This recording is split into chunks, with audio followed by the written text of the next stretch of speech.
ሰላም እንዴት ናቸው? ሐኪም ላይ ኩነኝ። ይሄ ምስክርነት እንግዲህ እንደቀጠለ ነው። ምስክርነት የሚገኘው እግዚአብሔር ሲፈቅድ ብቻ ነው። እግዚአብሔር ካልፈቀደ አይሆንም። እነዚህ ፊቴ ላይ የምታዩዋቸው ታላቅ እናት አፍንጫቸው ላይ እንደምታዩት ትልቅ ጭንቁር ወይም ሻህኝ ትሉታላችሁ መሰለኝ አንዳንዶቻችሁ እንደየአካባቢው መጠሪያ ስሙ ይለያል። አፍንጫን የሚቆርጥ ነው። ወጥቶባቸው በጣም ቁስልስል ብለው ነበረ። ያው አሁን እንደምታዩት ጠባሳው ይታያል። እንዲሁ ነው ድነዋል። ምስክርነቱን እስኪ ከሳቸው አንደበት ስሙት። እሺ እግዚአብሔር ተመሰገነ ይሁን። እግዚአብሔር የተባረከ አጋጥሞ የአፍንጫዬ በስብሶ ሊቆረጥ በሙሉ ፊቴ ሁሉ አብጦ አዳኑ።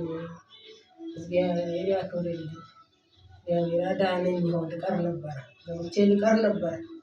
እግዚአብሔር ይስጥልኝ። እግዚአብሔር ተመሰገነ ይሁን። አዳነኝ እግዚአብሔር። ምንም እንደው ርስቴን እንኳን ባዋር ሳይቀር አይለኝ። እውነቴን ቅር አይለኝም።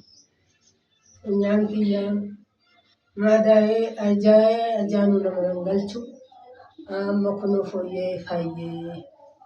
ፈዬ ነመነጋ ተኤ ረብና ኤቢሱ ረብ ፈያ ይሳሃኬን በኩማ በኩም ሰራ ይሳሃኬን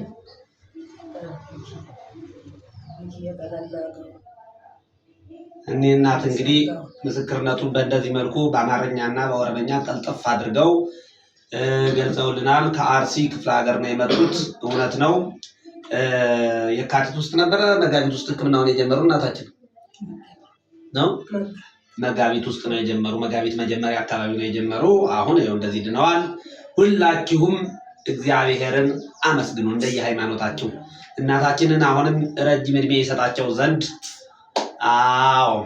ቴክስት ላይ ሀሳባችሁን ግለጹ። እግዚአብሔር ይመስገን። እናመሰግናለን።